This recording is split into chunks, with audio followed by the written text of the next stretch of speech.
proyecto. Esa es la pregunta que tenemos normalmente. Entonces, ¿cómo voy a hacer ese proyecto? Esa es la duda. Entonces, existen algunas herramientas que utilizamos nosotros en proyectos, porque las preguntas normalmente, ¿cuál es el primer paso? ¿Qué o cómo plasmo o presento a mis asociados lo que yo quiero hacer? ¿Cómo sé si voy bien en la formulación? ¿Tuve en cuenta todo lo necesario para iniciar? ¿Me alcanza lo que tengo o lo que consigo al iniciar? ¿Cómo hago el seguimiento para asegurarme que estoy ejecutando lo que proyecté? ¿Será que necesito apoyo externo? ¿Y cómo evalúo si me puede ir bien? Todo esto se puede realizar a través de una herramienta que se está utilizando a nivel mundial que se llama marco lógico. El marco lógico no es más que una forma, una metodología para poder presentar un proyecto o poder plasmar una idea dentro de un formato. Y ese marco lógico es una metodología que es entendible por muchos. Todos los que trabajamos en el área de proyectos, de alguna u otra manera, hemos trabajado un modelo de marco lógico. Hay diferentes definiciones. Dicen que es un sistema de procedimientos para la planificación de proyección de por objetivos. Otros nos hablan de que es una herramienta de gestión que planifica, que ejecuta y que permite la evaluación. Personalmente prefiero esta última, que nos dice que es una herramienta analítica para la planificación y la gestión de proyectos orientada por objetivos. Constituye un método con distintos pasos que van desde identificación de los problemas hasta la formulación, y la misma matriz permite para poder que podamos hacer una evaluación posterior del proyecto. Bien, ¿en qué consiste? Pues bien, la metodología de marco lógico consiste en que yo primero hago un análisis de la situación, localizo cuál es el problema y qué es lo que quiero. Esa es la primera parte, definir el problema. Gran parte de los inconvenientes en los proyectos, en las empresas y en general es que detectamos o tratamos de trabajar el problema que no es.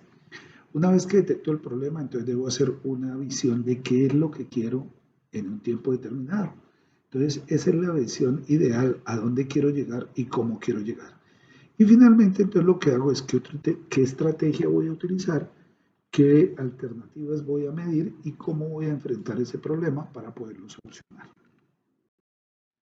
La metodología dice que hay diferentes etapas. En la primera hay una etapa de diagnóstico que nos permite identificar básicamente el proyecto en donde lo vamos a enmarcar. Si va a ser un proyecto nacional, internacional, urbano, si es un proyecto económico, político, social, legal, cultural, personal, si es un proyecto a largo plazo o es un proyecto mientras sucede alguna cosa, un proyecto coyuntural.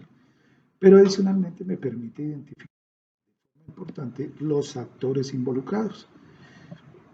Entonces, al iniciar, yo debo mirar mi proyecto, identificar a quiénes puede afectar, a quiénes puede beneficiar y qué problemas perciben. ¿Esto qué es?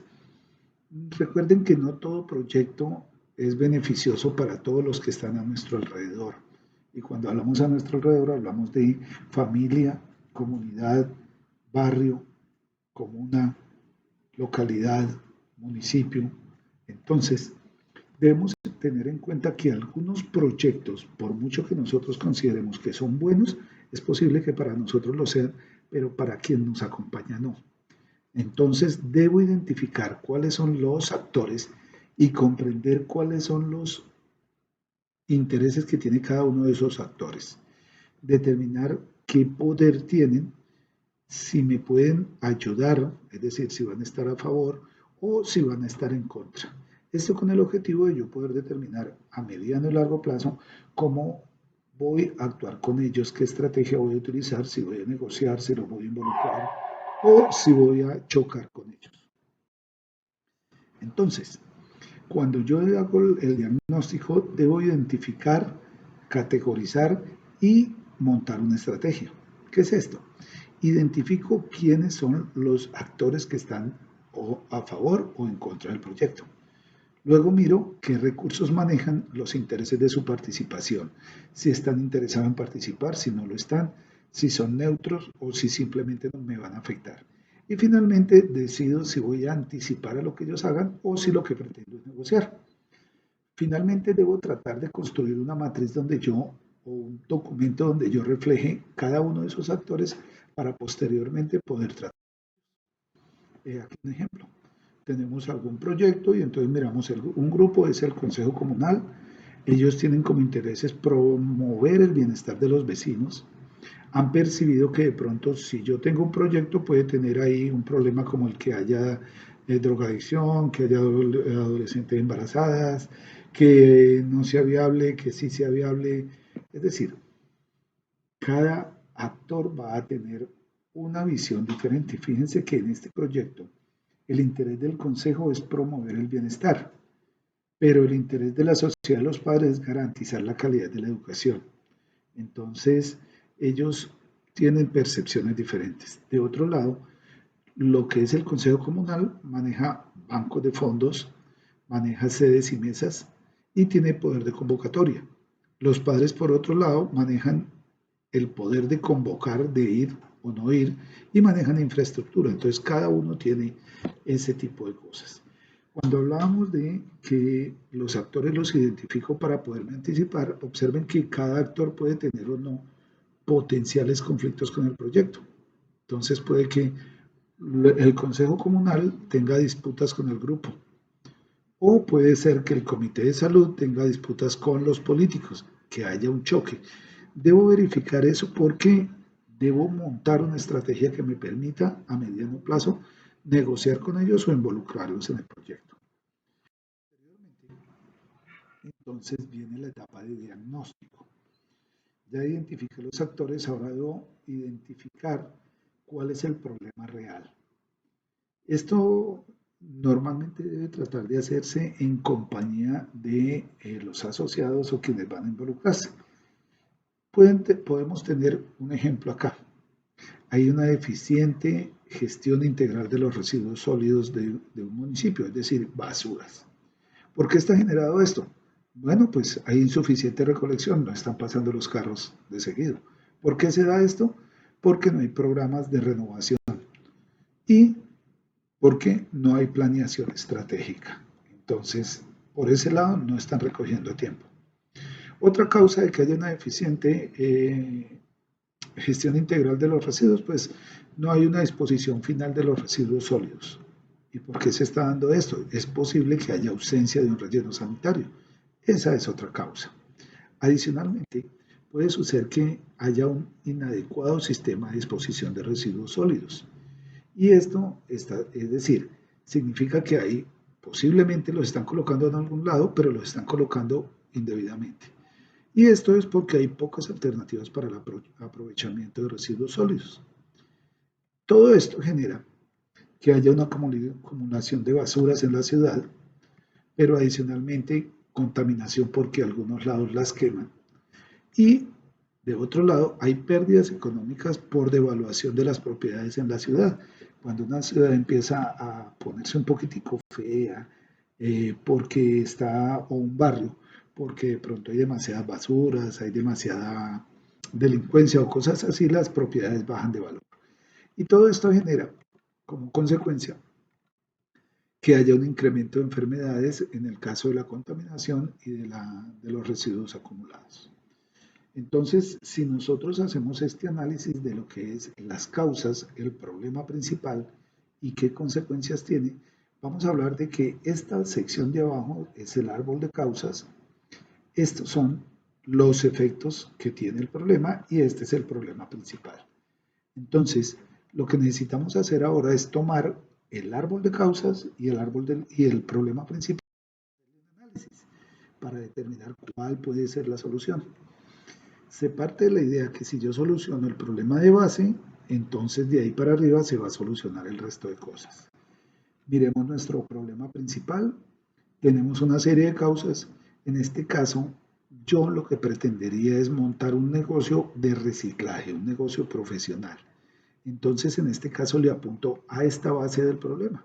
Hay pocas alternativas. Entonces, tomo mi problema, lo traslado y lo que hago es ofrecer algunas alternativas de solución. En este caso, uno podría crear un programa a corto o mediano plazo Podría importar programas exitosos de otras ciudades, ponerme a estudiarlos, o podría crear una empresa que aproveche económicamente esos residuos sólidos. Entonces, estoy mirando que estas son las alternativas de solución. Yo le voy a apuntar a crear una empresa que aproveche los residuos sólidos. Si eso es así, entonces debo tener en cuenta cuando selecciono esa alternativa, primero que el objetivo se pueda alcanzar. En este caso, ¿puedo o no puedo crear la empresa? Debo jerarquizar los objetivos. Esto consiste en que debo determinar qué es lo que debo hacer primero y atender primero. Debo montar una estrategia de intervención y luego mirar a ver si es viable económicamente, de forma técnica, legal, ambiental, si es pertinente y si es eficaz. Entonces, de acuerdo a la estrategia, entonces yo voy a mirar qué costos tiene, tengo que ajustarme al entorno y tomar la decisión de por dónde vamos a trabajar. Entonces, esto es determinar qué alternativas puedo utilizar para solucionar el problema que detecté. Como ya decidí esto, voy a montar una estructura del proyecto. Entonces, tengo una serie de actividades. Resulta que la empresa que yo pretendo hacer es tomar una comuna, un barrio, y que no recoja el carro público, sino que en ese barrio los habitantes del barrio seleccionen en sus casas, separen y entreguen en cajas o depósitos separados cada uno de los tipos de basura. Entonces yo tengo una serie de actividades que tengo que hacer. Tengo que firmar con los habitantes un acuerdo de que se van a participar. Debo hacer unos talleres para formarlos en cómo separar y en qué cajas deberían ir. Y finalmente debo entregar unos dispositivos para separación de esos residuos. Es decir, ya no va a pasar un solo carro de basura o con un solo depósito, sino que va a llevar secciones para colocar ahí. Entonces debo capacitar la población. Esa es una actividad. Esa actividad hace parte de unos resultados u objetivos. Los resultados que yo decidí colocar es que voy a incluir en el programa al menos 100 hogares, voy a reciclar al menos 10 toneladas mensuales de residuos sólidos y voy a vincular al menos 20 personas con empleo directo. Entonces, las actividades que yo hice anteriormente de firmar con los habitantes, ofrecer los talleres y entregar los nuevos dispositivos, le apuntan al objetivo de reciclar al menos 10 toneladas mensuales. Entonces, con esas actividades, más otras, le estoy apuntando a reciclar al menos 10 toneladas mensuales. Esos objetivos le están apuntando a establecer un programa de separación de residuos sólidos en la fuente. Otro objetivo específico podría ser colocar un parque automotor renovado para usar otro método de recolección. ¿Esto qué significa? El carro de basura no va a ser con un depósito único, sino que deben ser nuevos carros de basura con depósitos separados.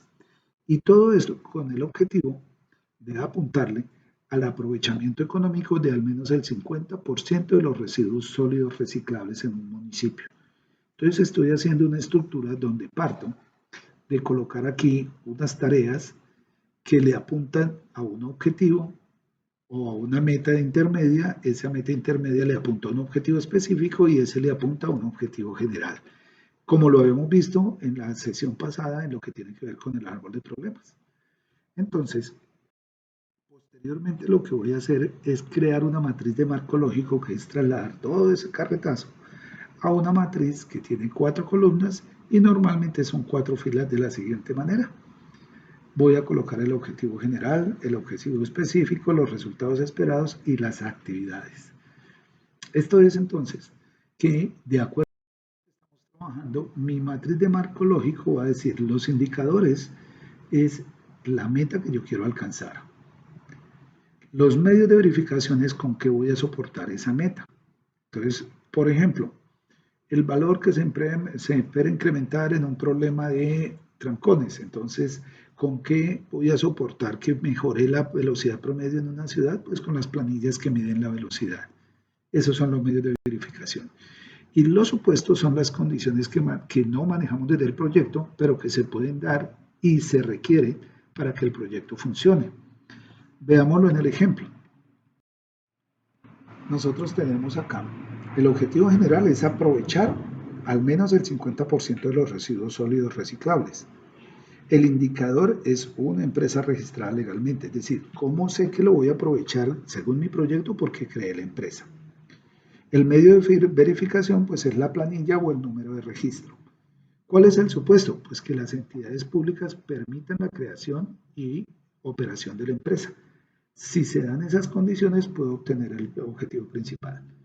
Uno de los objetivos al crear esa empresa es establecer un programa de separación de residuos sólidos en la fuente. ¿Cuál es el indicador? Pues vamos a aprovechar al menos el 50% de los residuos de esa zona. ¿Cómo voy a comprobar que sí los aproveché? Pues sencillo, con las planillas de registro de cantidades de residuos sólidos aprovechados, es decir, cuando yo venda la chatarra, el papel, el plástico, con esas planillas. ¿Y cuál es el supuesto? Pues que las condiciones de compra de los materiales permanezcan, que no me vayan a resultar ahora con que el plástico ya no lo compran, con que el vidrio más bien tengo que molerlo o que hay que hacerle algún proceso. Entonces, si se mantienen las condiciones, el proyecto, ese objetivo lo puedo lograr. ¿Qué resultados quiero esperar? Bueno, al menos 100 hogares de la localidad participando, 100% de acuerdo. Bueno, entonces los indicadores, ¿cuáles van a ser? Pues que tengo 100 planillas firmadas por 100 jefes de hogar. Y finalmente, ¿cómo lo voy a verificar? Pues con una copia de esos acuerdos. ¿Cuál va a ser el supuesto? Pues que los participantes conserven la voluntad de participación. ¿Qué significa esto? Estoy diciendo que voy a lograr esa meta solo si los 100 hogares que participen mantienen durante el tiempo del proyecto, si no se retiran. Finalmente hago las actividades. Esas también se reflejan en una planilla donde yo voy a colocar la actividad, el tiempo, los recursos utilizados, la cantidad de ese recurso que voy a utilizar, el valor unitario y, ahí me quedó, era el valor total. Entonces, lo que hago es colocar, voy a durar un tiempo determinando la selección del barrio, voy a demorarme medio mes, voy a utilizar 2 personas expertas que me piden 1.500.000, pero van por medio tiempo, significa 1.500.000. Luego voy a utilizar un instructor que los va a capacitar, va a durar medio mes, es un técnico y gana, como lo vamos a tener, es solo un técnico por medio mes, entonces le vamos a pagar 1.300.000 mensuales, el equivalente son 650. Luego vamos a entregar el depósito para cada material, es decir, cada familia va a tener 4 depósitos, cada uno va a costar un valor unitario de 50.000 y como son 100 hogares, pues son 400 depósitos, en total 20 millones. Quiere decir que esta actividad, que sería como la preparación del proyecto, me va a costar 22.150.000. Esto debo hacerlo con cada una de las actividades que yo planeé, que yo pretenda ejecutar, y la suma de todas las actividades que yo ejecute es el valor total del proyecto y del presupuesto necesario. Finalmente, es necesario proyectar estos inversiones iniciales, pero además debo proyectar por temporada, por mes, por año, por día, cuál es el costo total, es decir, cuánto me cuesta arrancar, cuál es el valor total para que el proyecto funcione mes a mes, que es diferente. Yo para arrancar necesito un dinero, pero mensualmente yo voy a necesitar un dinero para arriendos, para servicios públicos, para pagar materias primas y voy a tener unos costos fijos y unos costos variables. Debo preverlos, debo calcularlos. Finalmente, debo determinar cuál va a ser el número de productos o servicios que yo espero vender. En el caso de mi ejemplo sería cuál va a ser el número de toneladas de papel, de plástico, de vidrio y de metales que voy a recuperar para poderlos vender y recuperar la inversión. Es importante conocer cuál es el número de estas cantidades que yo requiero recuperar para poder que el negocio funcione. Básicamente eso es formular un proyecto. Básicamente lo que vimos en la primera etapa y en esta segunda parte consiste en cómo voy a hacer un proyecto, de qué se trata y esperaría más adelante con ustedes poder ver paso a paso cada una de estas etapas y poderlas desarrollar a través de un trabajo que puede ser virtual o semipresencial. Muchas gracias y nos veremos en una próxima oportunidad.